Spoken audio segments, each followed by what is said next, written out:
Thanks for listening to the Archbridge Podcast. I'm your host, Ben Wilterdink, and today I'm joined by Joe Coletti.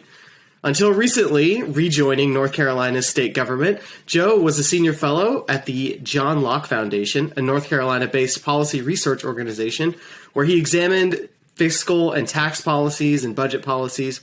He also previously headed the North Carolina Government Efficiency and Reform Initiative within the Office of State Budget and Management, and has spent his career improving operations and strategies at for-profit, nonprofit, and government entities. And Joe is someone I've known for quite a while, and I'm very excited to talk with him today. So, Joe, thank you for joining us. Thank you for asking me, Ben. The guests that you've had on are tremendous, so I'm just glad to be part of the list of the folks that you've talked to, in addition to having the opportunity to catch up with you. So glad to be here. Awesome.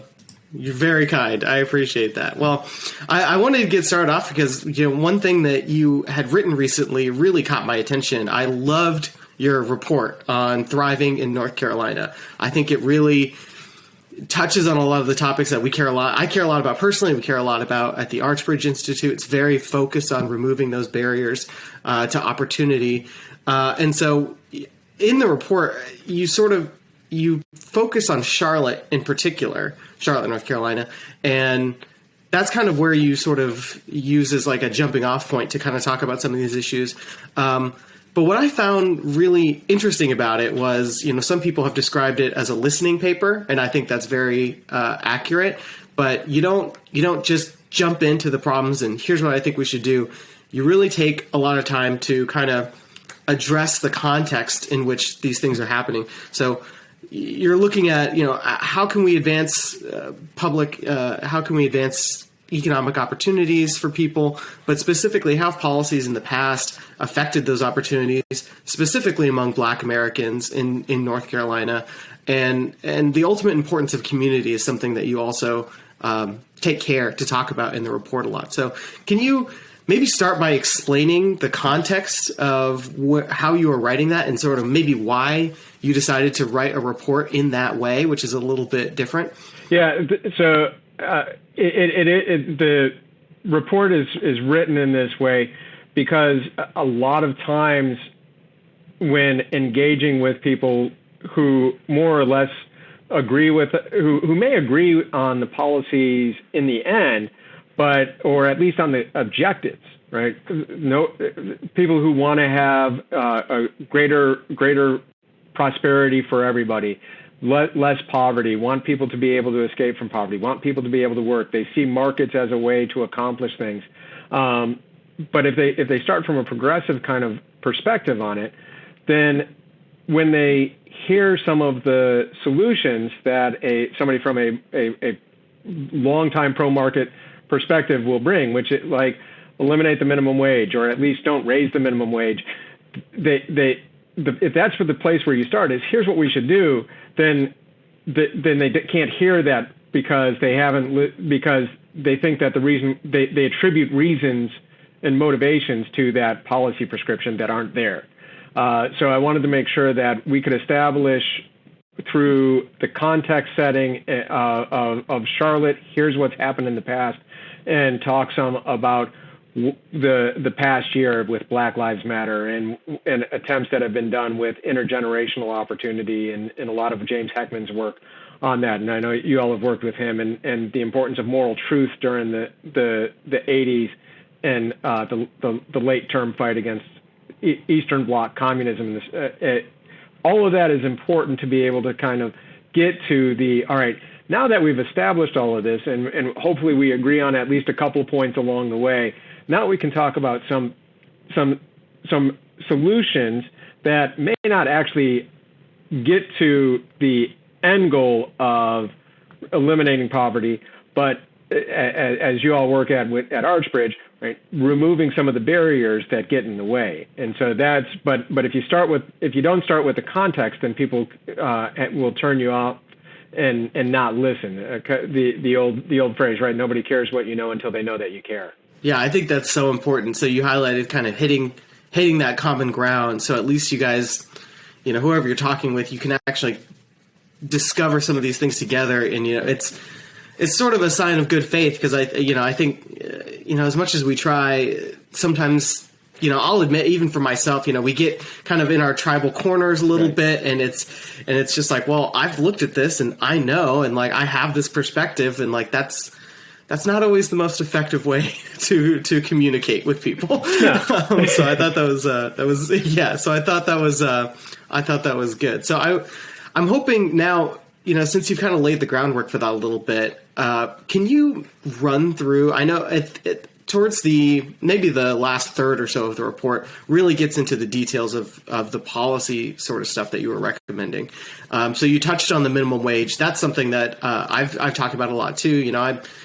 My perspective on it is, I don't like it. I think, it probably causes more harm than it does good on net. But if we're gonna have to have it, and we're gonna have to, even think about raising it, let's try to do that as locally as possible.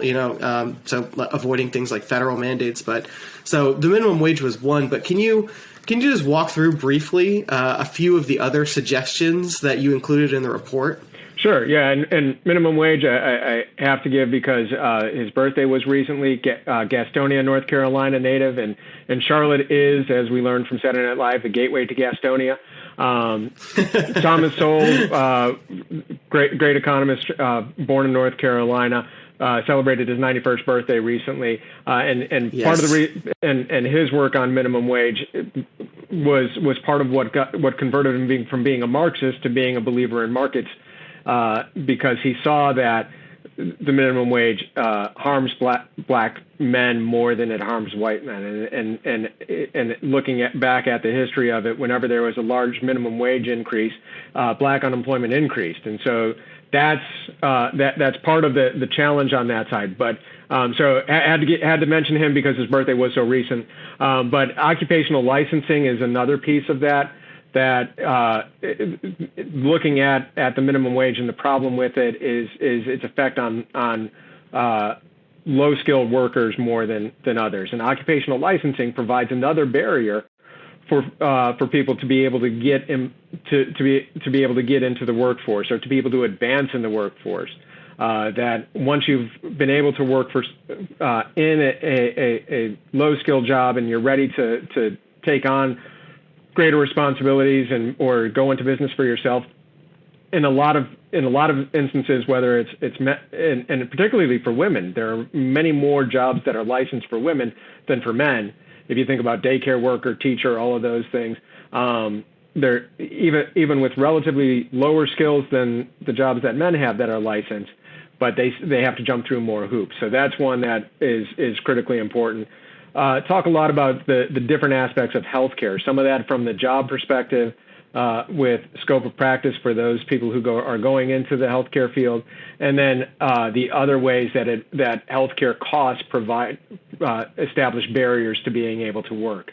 That if somebody's going to have employer-provided insurance, then if they leave that employer and go to a small company, they're going to lose that. Or if they go to a startup, if they start up their own company, that's a challenge as well. So. And all of the way that healthcare works raises the cost of care and makes the money that you earn in your job, regardless of the kind of insurance, it goes a little less far because you have to cover those insurance costs. Talk some about the barriers to starting up a business in the first place, the challenges that we have with the criminal justice system. A colleague of mine at the Locke Foundation, John Locke, has a paper coming out in the near future on the issue of the need for more policing, which has become a greater topic in the past couple months. But I look in this paper briefly at the effects for those leaving prison and the employment impacts that having a criminal background or having a criminal record has on your ability to work. And housing, both the ability to afford it and the ability to use it to gather wealth, and then in addition to all of those things, the challenges that exist with government programs and the asset restraints that they put, the ability to accumulate wealth. I quote Mauricio Miller, who started the Family Independence Initiative, talking about, we've made poverty tolerable, we just haven't made it escapable.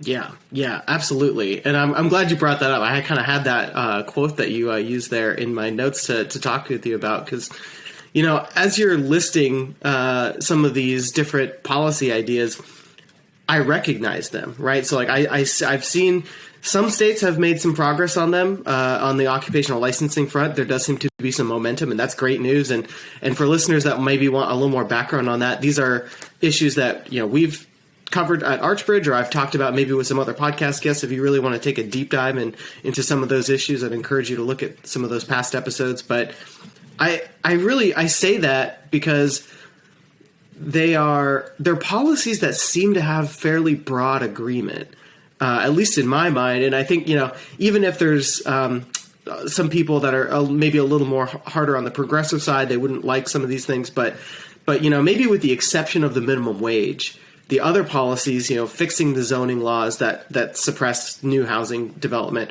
making it easier to start a business or conduct a business from your home, getting rid of some of these old occupational licensing laws, these are pretty common sense reforms, and we've seen a little bit of progress. But I guess my question for you is, why haven't we seen more progress on these? A lot of these are sort of, I call them like 80%, issues, right? Where like, 80% of people I think would agree, like, yeah, okay, maybe we should make it a little easier to start a business from your home or to fix some of these occupational licensing things. So what's your perspective on, am I being too pessimistic? Do you think, so how do you look at all that? Yeah, well, I'll start with the mea culpa first, and going back to the why I wrote the paper the way that I did, and then go to the more entrenched reasons of why we can't get why these reforms are difficult. So so the one part of it is the way that we talk about it, as I mentioned earlier. The part of why I wrote the paper the way that I did with all the context at the start while I was writing the paper, I saw something by Esau McCauley. He has a book on reading while black, which is about reading the Bible as a black person, and the black church tradition that there is for interpretation of the Bible versus the progressive interpretation and the fundamentalist and evangelical interpretation. And he said that if you look at a black church, they will agree more often with the conservative interpretation, but when they get to seminary, they find themselves with the progressives, and when things happen, they align on that side. And because the conservative voice hasn't addressed we understand the background that you're bringing to this, and we think so we agree. We understand your background, and we agree on the outcomes and everything else. And so now let's move together in unison. But instead, too often we ignore or degrade the experience that people have, and it's a challenge that we have in general. But that's a starting point. Is just sometimes when we talk about things, we jump into them and we don't acknowledge the lived experience of others and getting to the why this will work. But on top of that, for a lot of these, for a lot of the policy issues, especially housing and occupational licensing and healthcare, it's been such an established way of doing things that we are taking on entrenched interests. And sometimes that's you and me, right? If we're talking about the homeowners, or we're talking about or our friends who are in occupations that are licensed, right? I got here, I had to go through all these steps, and now somebody else should go through the same thing. We're about protecting the customer, and we're talking and consumer safety, and so with occupational licensing especially, and with the housing, we want to be able to keep the neighborhood up, and there are tremendous books that talk about how that has been abused in the past, and that's part of where I start the paper, is talking about and using the book The Color of Law by Richard Rothstein, that takes a look at how federal policy enforced segregation of neighborhoods, and now that they exist, right, the homeowners association or the zoning regulations are to protect the people who already own a home, and the person looking to buy or looking to rent has much less voice, either because they're not already in the community or they're not as embedded in the community. And so those become hard things to overcome. One aspect where there's been some things where we've been able to gain ground are when there are abuses of those local powers. When city council members crack down on lemonade stands that kids are running, and right, Country Time even had an effort to say, do you have lemonade freedom in your state? Food trucks in some places are able to gain some adherents who can help push for their freedom, even as and restaurants are starting to realize that they can have a restaurant and a truck, and so there's greater opportunity there, and with the COVID pandemic as well, we've seen some states remove some of the barriers to entry and some of the for healthcare. We've seen innovations on regulations, including takeout alcohol at a lot of places, which even in dry places, there's we have to keep the businesses open, and then in some policy innovations. One that I mentioned, it was started in Arizona with our friends at the Goldwater Institute for zero impact businesses. Right, if you're a home-based business, and you have no customers coming in, you have you're not going to harm your neighbors by having all kinds of things happen in the neighborhood. You should just be able to do that. And so some policy innovations are coming that are making it easier to gain ground on it. Some of the circumstances are changing to be able to gain ground. And then and the messaging that from those of us who are in favor of these things, coinciding with that, is getting better. We're being able to acknowledge, okay, there were problems in the past. I understand why you may not trust us. But here's the problems with that led to the imposition of this regulation, and so maybe we should take a look at and so the regulation itself has some troubling side effects and maybe a troubling history as well. Yeah. Well, speaking of troubling histories, I mean, minimum wage does not exactly have the bright beginnings that a lot of people seem to think it does, but. Yeah, I definitely I appreciate that little more optimistic takes. Sometimes I'll get a little bogged down in some of this stuff, and it seems like we aren't making a lot of progress. But there are places where progress is being made, and that's super helpful. And I think it's important because I do see a few more people being more receptive to taking the approach that you're taking as well. I think it takes a while to kind of turn that ship a bit, and I think that one challenge that we face sort of in the nonprofit and some of the policy sectors is there does seem to be a disconnect between how regular people are used to consuming sort of news or policy related information. It's a bit more geared towards turning up the temperature than it is turning down, which can kind of be can kind of hamper efforts on the other end of actually trying to make things happen. So I'm glad to see that at least to me it appears to be shifting a bit, and it sounds like that's something that you're seeing as well. Yeah, and among think tanks, I mean, the fact that you all have been able to stay in existence, that you all started, and that you're able to thrive as you are at Archbridge. The work of some of the more established national groups, the Independent Institute, to take a look at these things, and then there's a number of local groups that are starting up who are trying to engage, especially in urban issues. And at the state level, so the John Locke Foundation is one of a number of free market state think tanks across the country, and there's one in Georgia called the Georgia Center for Opportunity, and they've been doing this work for a long time, focused on the success sequence approach and being engaged in the community, and they've been they now have partners in Georgia and in Texas and potentially one coming up in Oklahoma, and so they're exporting that model and that way of looking at it, which is more engaged with the broad communities to be able to, so that the policy solution is part of the larger puzzle. And that's probably one of the things that like it becomes weird for those of us who advocate for more freedoms and less government and more community-based things, is that when we're policy organizations, by default, we have to talk about government.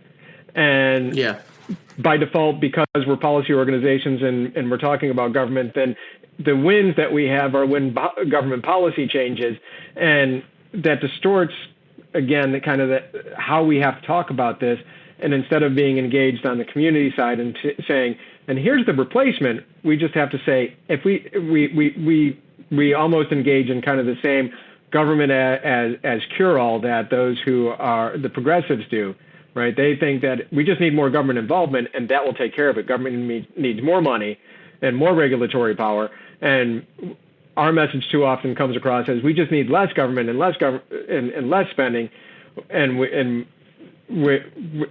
have less to point to as an alternative to the outside. We don't have a yes to replace it with.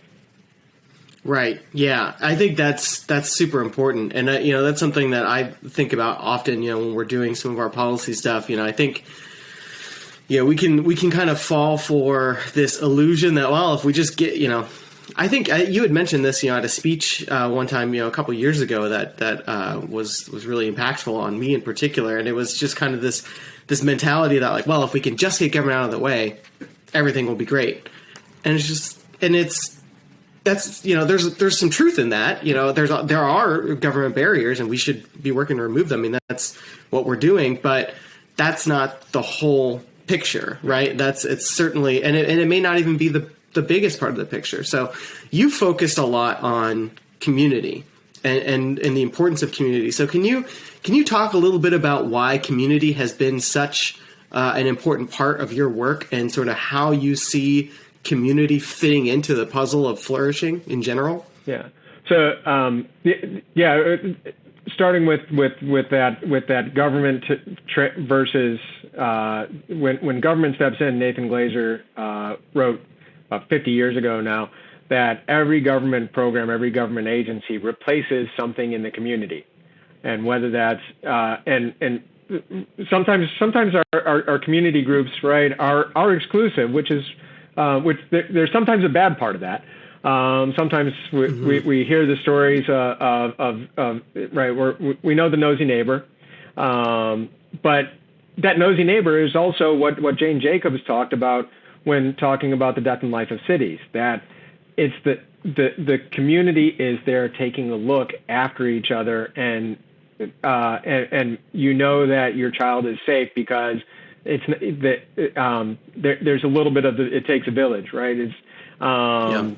But there is some truth to that. That if you go outside, if you grow up in a neighborhood with a lot of people who are active in the community, then they're the eyes on the street, and they can take care of and provide other lessons that you can't get from your parents, and you're never going to get from school, because it's just not something that they can do.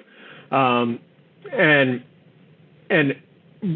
when you get to that, a lot of the benefit that exists from being in growing up middle class or growing up otherwise, and when people talk about white privilege, they're really talking about there's a bit of kind of class privilege that they're actually talking about, and family privilege, that if you have the success sequence, if you have an intact family and you complete school, and so the community is there to provide the lessons and be there in a way that government can't, and in a way that we wouldn't want government to be either, right? Mm-hmm. Your neighbor can say, that was stupid, why'd you do that? But your neighbor is also able to be there when when you break your leg and you're not able to get around as much. And so they can take your trash out. They can bring you a meal. They can do those things. And you expand it out a little bit and you think about how do you get, when you're advancing professionally, you get jobs from the people that you know more often than just the fact that something is posted. Even places that are large companies that have the computers that read your resume, the only way that you get through that process is if you know somebody in the company who can guide you through the process. Like they've helped pull you out of HR to say, I know this person, I know Ben, and he can do this job. Let's get him in. And so that's where, and too often, poor people don't recognize the connections that they have, and they don't recognize the community they have. That's part of the poverty, that they don't have relationships, and that's part of where they're poor, is that the relations that we have with one another are a kind of wealth and a kind of ability to accomplish things. And it's beyond the Mitch album. Nobody ever wishes they could work longer. They wish they had better they had better connections, and they had better friends. But it's also that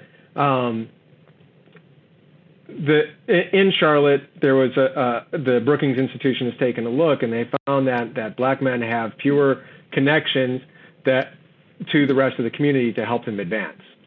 And the connections that they have are more like there's a smaller number, and they're more like themselves, and so they're not going to be able to find an opportunity outside of that. And so one aspect of community is just, it's important because the more people you know, the more opportunities that you can have, and the more they can help you find things to do with your money or things to do with your time that are productive. Right. And then, so that's the informal community, is just the people that you know and how they look out for one another.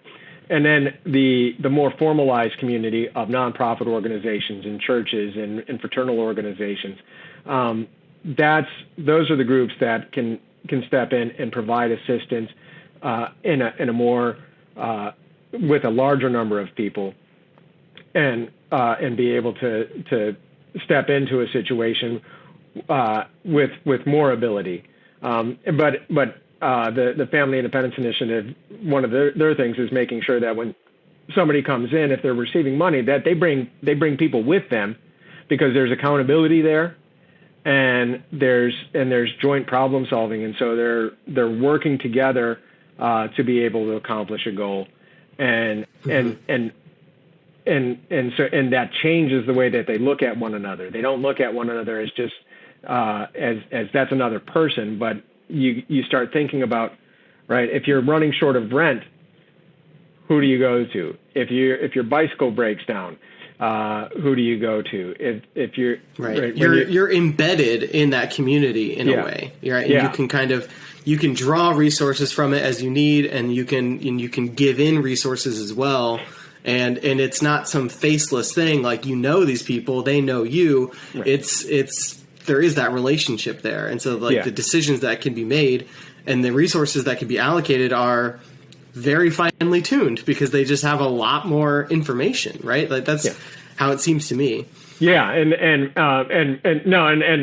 thank you for I was kind of running in circles there, but there's also you mentioned that there's I was focused on the drawing from community, but there's also you might not recognize in yourself the abilities that you have, right? Every athlete needs a coach. Every person needs somebody to right. There's if you look at a lot of stories, there's always the teacher who recognized the ability in a person, and that changed their life. And right, if when you go into a neighborhood, a lot of times people have been beaten down so much because of those barriers. They can't work, they can't whatever, and so they don't look at themselves as potentially contributing members of society, right? Yeah. Because government programs don't allow them to accumulate assets, they're stunted on that side, and so you have to go to the neighbor and say, right? Somebody has to go to Gonzalo and say, Gonzalo, what is Ben good at? And he can say, oh, I wouldn't be able to survive without Ben doing this, this, and this. And those might be things that you never even recognize in yourself. Right. You wouldn't even know. Yeah. That's a really interesting point. Yeah. I think that's so crucial. That's so key. And like, that's something that, at Archbridge, we talk about barriers to opportunity and barriers to flourishing. And, we kind of have this dichotomy, which, is not exactly a dichotomy. They're overlapping. But on one side, you have the artificial ones, which is some of the stuff that we've talked about in a more policy perspective of like government barriers to accumulating wealth or getting a job or something like that. And then you sort of have the natural barriers that, that thing that's holding you back from achieving what you could is not imposed from the government. It's something that, like you're saying, maybe you don't recognize it in yourself, but whatever that is still a real barrier to you succeeding, and that needs to be addressed as well. But, there's not really a government program that can say, let's make sure people recognize what's valuable in themselves or something. Like that's not something that's going to happen from, a bureaucracy, even, however finely tuned. And so that you really need that. But I want to kind of move back just a second, because you mentioned that Nathan Glazer quote, right? Who was the Harvard sociologist who was doing a lot of stuff maybe 50 years ago.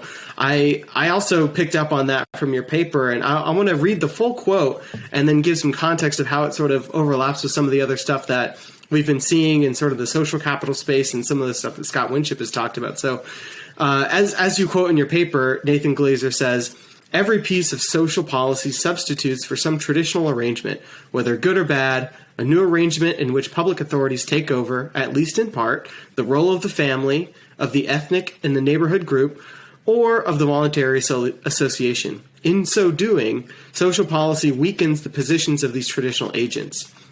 And so I think that that's, pretty much undeniably true, at least to some extent. We can argue about the impact of that on this or that, specific thing. But this is something similar that when Scott Winship, he talks about first world problems. And, that's something that we get at. But basically, in a nutshell, these are the problems that have arisen in our society, partly because we've grown so wealthy, right? So as we've become more productive, as we've accumulated more wealth as a society, in the aggregate, I think of childcare is a perfect example of this. Like where once childcare was very much something that was dependent on maybe neighbors or extended family or, things like that, or churches or communities of faith or whatever, we buy that now in the market, right? So basically what we've done is, because we've accumulated so much wealth, we basically have substituted market goods for these goods that have been more on the social and community side. And so I think we're kind of in a position now where it's clear that this is a trend that's been happening. And so we're kind of playing catch up on the government side, like, oh, well, people need more funds to buy these market goods, rather than thinking about, maybe by doing that, we're increasingly crowding out those things that do still exist. And so, when I really get into these kinds of details with people that maybe don't see eye to eye with me on some of this stuff, the reaction is, we can agree that this has been happening. So we can't let these go now because those things have been so atrophied. The community organizations that are out there are, a fraction of what they once were. So we're kind of stuck in this spot where, some people are reluctant to let go of some of these things because they see the alternatives as so depleted. So how can we break that cycle? How do you see us getting out of that loop? So one part of that is we can ease regulations, right? We don't necessarily have to do on-off switches once you have something.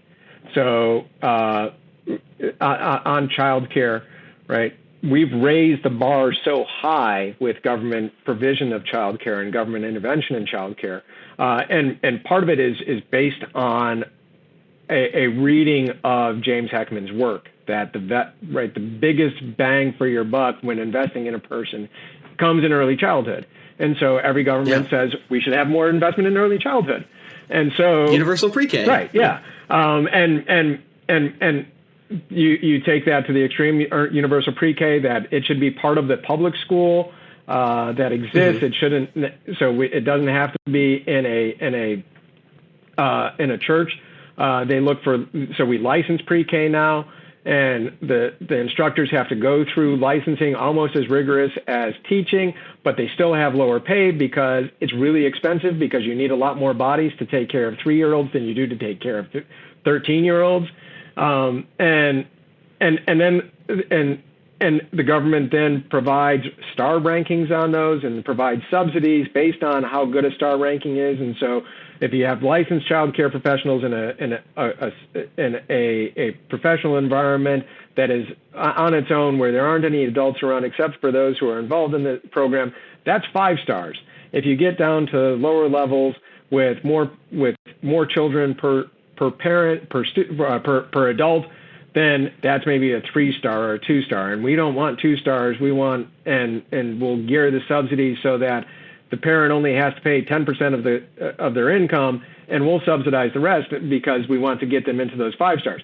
Well, like that's a place to start. It's just let's start ratcheting those things back. Maybe let's go with a straight dollar amount instead of a tier, instead of government subsidy. Let's maybe broaden the aspect of 5 stars. Maybe you get rid of the star system because you can't manage what you don't measure. And maybe we should just stop measuring some of these things and start, and with occupational licensing, you go from licensing down to certification. And so there are ways to start easing back the government intervention. And that's the one side. But the other side of it is looking for being involved as social entrepreneurs, either as starting organizations or as investors in organizations, looking for where can we provide some assistance, and where can where can I directly provide assistance by getting involved in something, or where can I indirectly provide assistance by investing in something as a donor. And then there's also a number of companies that are starting to step into that third place. Like if there's something that's really valuable, there's probably a way to make money on it. And there are some that are stepping in to provide that middle, to get markets more involved in provision of these things without government involvement, without being a charity, but finding ways to provide low cost alternatives to things. And sometimes that can be technology and otherwise. But from a policy perspective, the main thing is, from a policy perspective, it's looking for ways to gear back government involvement. And the other big thing is looking for ways to build the muscles that, as you said, have atrophied over time. That what are the small things that we can do individually to improve our community, and it can be as simple as checking in on a neighbor, and it can be as intensive as starting a nonprofit or getting involved in the board or being an investor in one. I love that answer. I think that's exactly what I was thinking. I mean, that's exactly what I think we need. You know, I was having trouble kind of wrestling with this idea and this question. I'm looking at this cycle, and I think you're totally right. Like instead of thinking about it as the on-off switch, or like government or private, it really can be something gradual, right? If we start bringing down, if we can just get rid of, these crazy licensing requirements for home care, for like home child care stuff, that would open up a lot more possibilities. We can kind of take those steps back, and then the flip side of it is, we as individuals have to be involved. Yeah. There's no way around it. Yeah. There's no way around it. There's nobody. We have to really embrace that responsibility for ourselves in our communities, in our neighborhoods. And, I think that's an important part of this because, not everybody like us, works on policy, wants to work on policy, is tuned into some of these government things. I think so often, I think it'd be so helpful if people just went to their, whatever, district local meetings or whatever. And that's good. And that's helpful. But even if you're not ready to take that step, you can, like you said, you can check in on a neighbor. You can do things in your community that are going to help build back up those muscles and that infrastructure, so that as some of the government stuff starts getting pared back a bit, there is that alternative framework that, quite frankly, it's a better one. It's a much better framework if it's there. Yeah, and I think that's super helpful. Yeah, if you think about a friend of mine provided in education. The way that he thinks about his involvement in education. He started a charter school. He started private schools that are low cost, so that you can there's the idea of voice and exit, and there's the voice within government that you're at the policy meetings and you're saying this is how you improve it, and then there's the exit. And his involvement on the education side. And there's a bit of it that applies as well in nonprofit and social services, because so many nonprofits that are actually directly involved in providing social services receive 3/4 of their money from the government. That's 3/4 of nonprofits in the social services in social service provision get are 3/4 of their funding comes from the government. And that has strings attached often. Yeah, and churches often, instead of saying we need to they go with we'll be involved for a couple weeks, but then we'll point people to the government programs, which hurts your head when you think about it. But on the school side, we had public schools. You added in a lot of places charter schools. At the same time, you opened up the opportunity to have home schools. And private schools existed kind of parallel the whole time, but they were a small share of the market, and they could never get that big because, well, it's expensive to run those. But as you provide charter schools, and there's government funding for that, but completely private management, and there are far fewer strings than government provision. Okay, well, now that's a step away. Then if you can find a way, and a lot of entrepreneurs are finding ways to do low-cost private schools. Instead of being the elite private school, it's a private school that's more accessible for everybody, and they don't have all the bells and whistles, but they can be priced low enough so that government opportunity scholarship, or whatever it's called in your state, can help fund that. And now it's much less expensive for a parent to find an alternative. And so now you have a charter school. Now you have a $1,000 net price to a low-income parent instead of $5,000 or $25,000 that was impossible to accomplish. And then so you have states that are doing ESAs, education savings accounts, and so that the parent can look at tutoring, and look at other opportunities, and look at ways to be able to build around that. And so if we take that same approach to social services, which are not education is funded at the state level, and you can accomplish those things. And social services, so much of those are funded at the federal level. And so, we've been working for years on first step is let's get the money back down to the state. Then let's get the state, and the programs were created to have community involvement, but they're still federal dollars, and so there's still all the strings.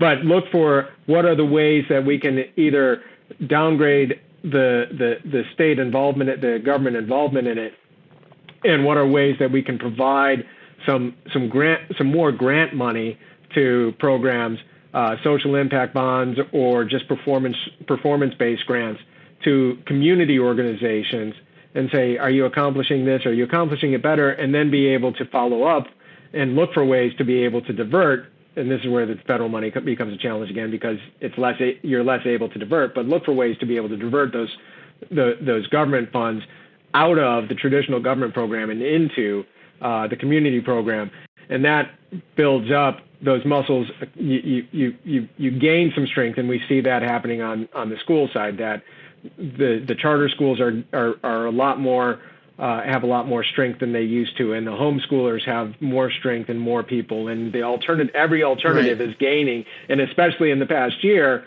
with the closure of public school in person. People have been looking for every alternative that they can, and while we thought a year ago that private schools were going to need a lot of assistance to be able to get through because they weren't going to have students because nobody could afford it because the government provided all the money. People were able to afford it, and the private schools are doing well because they have even more people looking to them. And so something like that, it can happen on the nonprofit side and on the social service side. It's just how the way to accomplish that is still something that has to be experimented with.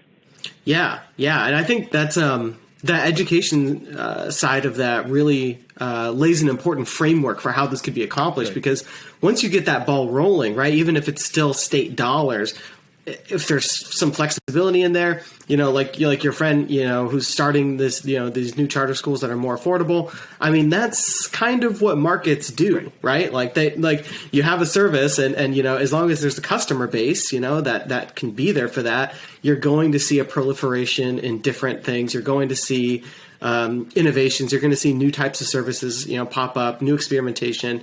I mean, that is a huge advantage of the market side of things. It's not based on political will, it's based on individual choices. And so I think that's a really interesting way to look at it because, it's even if it is still dependent on some government funding at some level, once you get that ball rolling, you'll have so many alternatives, so many different options that and speaking of the COVID stuff, and the school closures, I don't think that these traditional public schools are really going to be able to put that toothpaste back in the tube, like so many people have discovered that there are better alternatives that are available to them, which I see as, this is great. It's a really positive one silver lining from all this nonsense. But, well, I want to switch gears a little bit. I think this has been really helpful, but I did want to touch on one thing that really I've been thinking about a lot lately, which is in your report, you talk about the dignity of work. And I think that that's something on which we would both very much agree. I think a lot of people recognize that. But I have seen, and I'll grant you, this is not sort of in the mainstream of American politics yet, but it's getting closer all the time, where there are people who definitely sort of reject this idea that work has that sort of inherent dignity to it. They're kind of saying, these are menial jobs. People shouldn't be forced to work them. We should automate them wherever we can, especially in the context of conversations about universal basic income, right? So, for instance, you can find a million different examples of this. One that I found when I was prepping for this conversation was from the New Republic. The writer writes, quote, "America would be better off if we divorced dignity from work altogether." And he's talking about that in context of advocating for a UBI and how that would provide people the room to grow or to seek educational alternatives so they can get better jobs. But it's very much this idea that, in fact, no, there is an inherent dignity to work. It's not that important. We should avoid it if we can for these better alternatives. So how would you respond to those kinds of arguments? How would you engage with that person with that sort of a view? Yeah. So I'll start with the UBI part of it first, because that's when we started the pandemic, there was the talk of, well, the Trump payments are kind of a test of could a universal basic income work, because everybody's getting whatever the amount was. There have been so many checks that I can't remember how much the first one was and how much the last one was. I just know that, Yeah. The kids call them stimmies now. And so you've got the checks that are going, but and those have been helpful, and nobody left a job because of those payments. Mm-hmm. But the continued unemployment payments, that's creating the challenge when it comes to work, is that that's government providing money, but putting rules on what you can do in order to get the money. And that's the problem that all the government welfare programs have, is that once you cross that threshold, that's it. You get no more. And so, like where does universal basic income in all of this fit is actually, like, I don't know that the past year has provided much to of a direction on whether universal basic income is good or bad. But I know that the past 6 months at least have proven that high unemployment benefits are a bad thing, because it makes things difficult for people to be able to get work, and for employers to be able to employ people even at outrageous outrageous wages for what they're doing but when it comes to the writer from the New Republic, to say that it would be great if America could get passed and we could divorce the idea of dignity from work, is like saying it would be great if people could just stop, if we could take if we could remove the pleasure from alcohol drinking, right? There's a good part of drinking alcohol that is the chemicals in it do affect your brain, and there's a positive to that that leads people to go the wrong way, but divorcing, but dignity, when we say that dignity is inherent in work, it's because it's inherent in work. We can't divorce it. It's not something that policy-wise or otherwise we can separate those two. And so the dignity of work comes from the productive value that you provide to somebody else. So whether you're going to be paid for your work, or you're going to volunteer for your work, or you're going to do something else, the dignity comes from the fact that you're providing value to somebody else. And the money from it is the recognition of the value that you provided. And so sometimes we do things, right, within a family. We do it because we care for the person who's in our family, whether it's our spouse or child or mother or father, or even a cousin or an uncle or an aunt or a grandma, right? Like whatever that definition of your family is, providing for them makes you feel good. Providing for a friend makes you feel good. The fact that you can do something like that is, and it makes you feel good because you have value. There's Arthur Brooks tells a story about somebody who came out of prison and went to work for an exterminator company. And the gentleman pulled him aside and said, "Look at this," and he showed him something on his phone, and then said, "We have a bed bug problem at this address. We need you." He said, "Nobody in my life has ever said they need me." Right? That's the dignity of work. That has nothing to do with how much you get paid for it or anything else. It comes from the inherent thing that you are doing something that somebody else has a need for. They recognize it and they turn it back to you, and so now you see the value, the worth that you have that is provided just from the fact that you're a person. And so that's so when somebody says I wish we could divorce dignity from work, they're attaching a dollar value to dignity, and they're completely missing the point.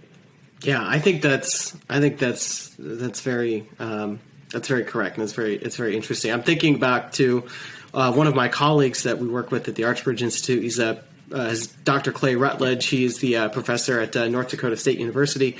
And he works a lot on meaning and measuring meaning and how that stuff all sort of fits together. And one of the things that he highlights a lot is, we get meaning from our social ties, but it's not just the fact that we're keyed in socially. It's exactly what you're talking about. It's the fact that you're needed, that you're valued, right? It's not just enough to have a lot of friends.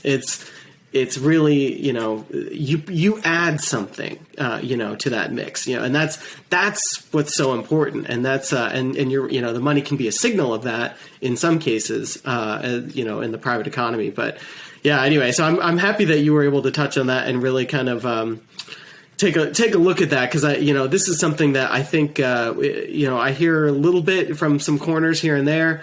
But I think as we start talking about UBI a little bit more, and as that sort of hits the stage, I think we're probably going to, this is something that we know that we're probably going to have to relearn a little bit as a country. So that's helpful.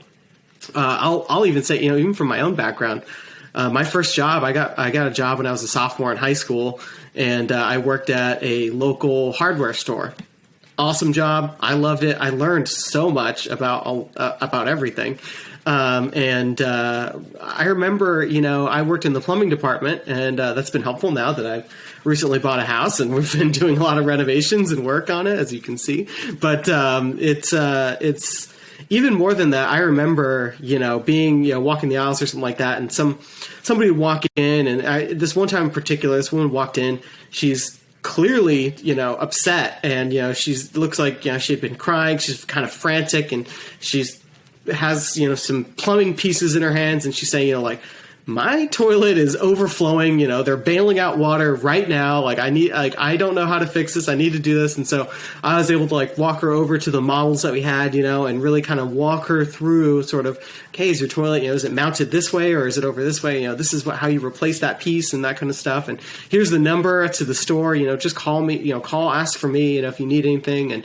And being able to provide somebody with the value of, I can go home and I can fix this problem that is a huge problem for me right now, and to be able to actually step in and help them, in a very tangible way. There's nothing like it, and I think that's I hope everybody gets to do something like that, in some way or another. So, well, I know we're sort of nearing the end of our time here, so I did want to wrap up maybe with one more closing question that sort of ties together some of the things that we've been talking about. So we've been talking about community, we've been talking about how we can build back up these alternatives to this is government infrastructure, and we can kind of do that in a piecemeal sort of way. For anyone that's sort of maybe they work in similar circles that we do, or they're working in different policies or in or around government, what would be your key pieces of advice for them as they're either thinking about policies or maybe they're evaluating them within the government side? So what are maybe some of the key takeaways that you'd want them to think about as they're doing their work? Within government, we should always be asking what is the job that this program or this agency is hired to do. I've been thinking a lot about Clay Christensen asking that question. He asked it when it comes to McDonald's milkshakes, because McDonald's said we have people buying milkshakes during the morning drive. We can't figure this out. And he said, so what job did they hire the milkshake to do? And it was because they had a long drive that had to account, and they had to keep themselves occupied for the entire drive. And there was probably a little bit of it that they didn't want to have a mess. So they bought a milkshake to have sustenance and something to get them through the entire thing. And once you ask that question, then you can say, well, what do we do to provide that, to meet that job? And we don't, once a government program is established, we don't ask that question enough. We go straight to the the question that goes along with that. Okay, is this a job for government to do?